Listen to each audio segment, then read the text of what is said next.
आजादी मार्च पर मुज़ाकरात फिर नाकामी से दुचार। अपोजिशन का वज़ीर आज़म के इस्तीफे और नए इंतखाबात पर इसरार। हुकूमत का दोनों मुतालबे मानने से इनकार। हुकूमत इंतखाबी इस्लाहात पर अपोजिशन के साथ बैठने को तैयार। परवेज सट कहते हैं दरमियानी रास्ता निकालने की कोशिश कर रहे हैं, चाहते हैं अपोजिशन की भी इज्जत रह जाए।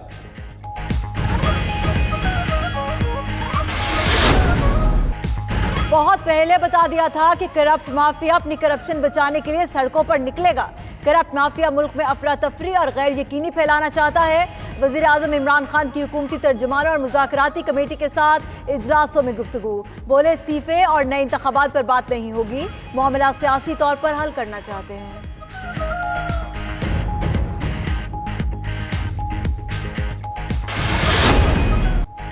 इस्लामाबाद में पेशावर मोड़ पर आजादी मार्च का 5वां दिन। इमरान खान ने मुल्क की सलामती और मफाद के खिलाफ बार बार बातें की, लेकिन इदारे खामोश रहे।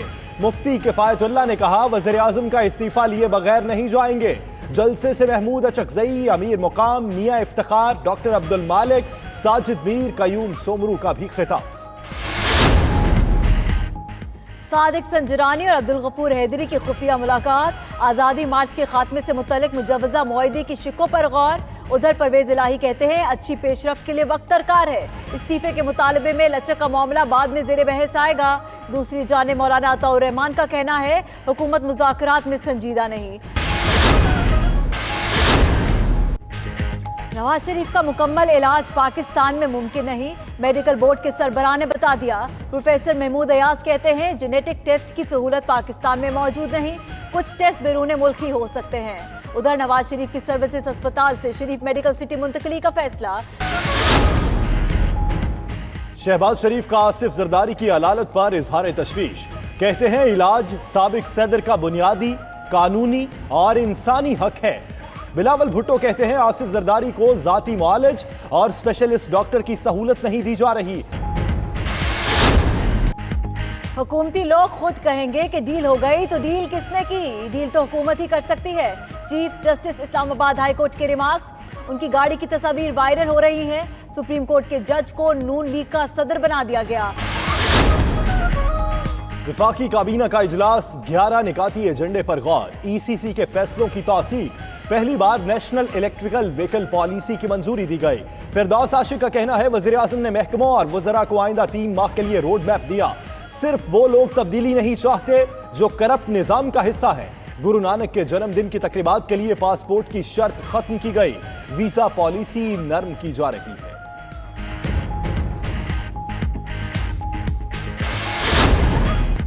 तहरीक इंसाफ के दौरे हुकूमत में इदारों में होने वाली तकर्रियों की इंक्वायरी शुरू।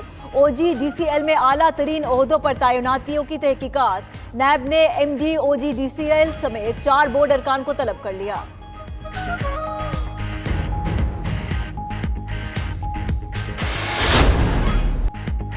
महंगाई में पिसे अवाम को बिजली का एक और झटका। 1 माह के लिए बिजली के निर्ख में फी यूनिट ₹1.83 का इजाफा। सारिफीन पर 24 अरब रुपए का इजाफी बोझ पड़ेगा। बिजली सारिफीन से नवंबर के बिलों में वसूलियां की जाएंगी।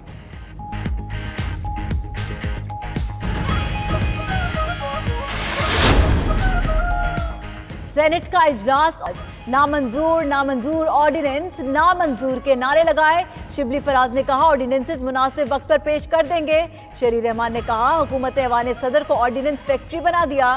गफूर हैदरी बोले ऑर्डिनेंसेस से मुतल्लिक कार्टून भी शाया हो गए। रजा रबानी ने कहा सेनेट में ऑर्डिनेंस की इजाजत मखसूस हालात के लिए है।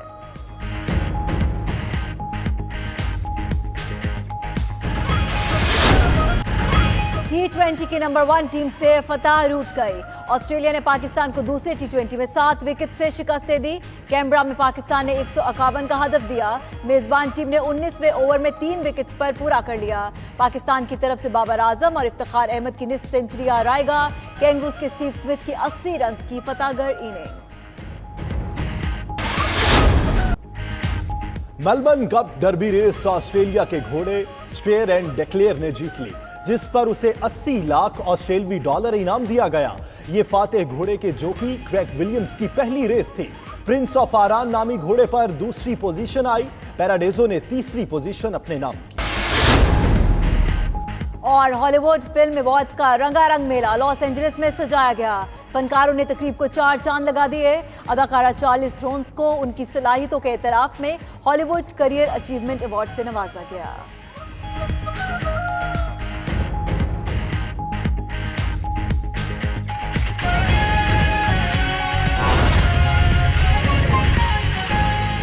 वो सस्टेन करेंगे और उससे जो मौजूदा हुकूमत की कामयाबी है उससे सियासी मुखालफिन की दुकानें उसी तरह बंद होंगी जिस तरह KPK के अंदर 1 साल आपने देखा कि शुरू का मुश्किल रहा और फिर आहिस्ता आहिस्ता वो रिफॉर्म्स गवर्नमेंट जो है लोगों ने उसकी पजीराई की और ये सूबा सरहद या KPK की जो तारीख है उसमें कभी नहीं हुआ कि दूसरी दफा कोई जमात जो है वो इलेक्शन जीते। सरहद या KPK की जो तारीख है उसमें कभी नहीं हुआ कि दूसरी दफा कोई जमात जो है वो इलेक्शन जीते। तो रिफॉर्म्स की वजह से अवाम ने पाकिस्तान तहरीक इंसाफ को दोबारा हुकूमत दी। इसी तरह ये जो रिफॉर्म एजेंडा मौजूदा हुकूमत ने मुतारफ कराया है ये पेनफुल रिफॉर्म्स हैं और इसके रास्ते में वो स्टेटस को के लोग हैं जो बेनिफिशरीज हैं इस सिस्टम के और वो इस सिस्टम को बदलने नहीं देना चाहते क्योंकि वो उसमें हिस्सेदार हैं, उसके साथ जुड़े माफियाज हैं। तो प्राइम मिनिस्टर ऑफ पाकिस्तान ने कैबिनेट को एक दफा फिर रीअश्योर किया कि हमारा ये रिफॉर्म एजेंडा जो है उससे हम पीछे नहीं हटेंगे और क्योंकि ये किसी सियासी हुकूमत का नहीं, ये पाकिस्तान का एजेंडा है और पाकिस्तान की तामीर व तरक्की के लिए इस गले सड़े निज़ाम से छुटकारे के लिए हमें आगे बढ़ना है और चैलेंजेस आते हैं कौमों की जिंदगी में, लेकिन हमारा ये इम्तिहान है इस हुकूमत का और कैबिनेट का कि वो इस चैलेंज को अपॉर्चुनिटी में कैसे बदलती है और इंशाल्लाह चैलेंजेस से इस मुल्क की मईशत को निकाल के जो तमाम इकनॉमिक इंडिकेटर्स हैं जो हमाद अजहर साहब आपसे शेयर करके गए हैं वो इस बात की गवाही दे रहे हैं कि पाकिस्तान की मईशत जो है वो दलदल से निकल के एक स्मूथ सिमत की तरफ चल पड़ी है और उसमें कैबिनेट को हमाद अजहर साहब ने आज मीडिया को भी अपराइज किया, लेकिन कैबिनेट को उन्होंने बताया कि हमारा जो फिस्कल हसारा था वो पिछले साल के मुकाबले में 50% उसमें कमी आई है। प्राइमरी बैलेंस 226 अरब का सरप्लस उसमें देखने में आया है। लॉन्ग टर्म इंटरेस्ट रेट में 2% कमी आई है। बैरून मुल्क सरमायाकारी की जो शरह है उसमें 3 साल के बाद मुस्बत तब्दीली देखने में आई है। रुपए की कदर के हवाले से उन्होंने बताया कि हुकूमत की कोशिशों की वजह से रुपया मुस्तहकम है और उसमें बेहतरी आ रही है और उसके जो स्टॉक एक्सचेंज के अंदर जो है वो आपका ट्रेंड जाहिर कर रहा है कि लोगों का एतमाद जो है वो बहाल हो रहा है और स्टॉक मार्केट की तेज़ी जो है अल्टीमेटली मईशत के ऊपर एतमाद का इजहार है। सीमेंट की खपत में 16% इजाफा देखने में आया जो तामीराती शोबे में हुकूमत की जो पॉलिसीज हैं उस पे एतमाद का इजहार है। हाई स्पीड डीजल के इस्तेमाल में 16% इजाफा हुआ जो कि मुआशी अमल में तेजी का मजर है। गर्दिशी कर्जों के हवाले से कैबिनेट को बताया गया कि जब हमने इक़्तिदार संभाला तो 38 अरब रुपए माहाना गर्दिशी कर्जा था और उसमें इजाफा हो रहा था, जिसमें कमी लाई गई है और ये 10 से 12 अरब रुपए तक इसको फिक्स किया गया है।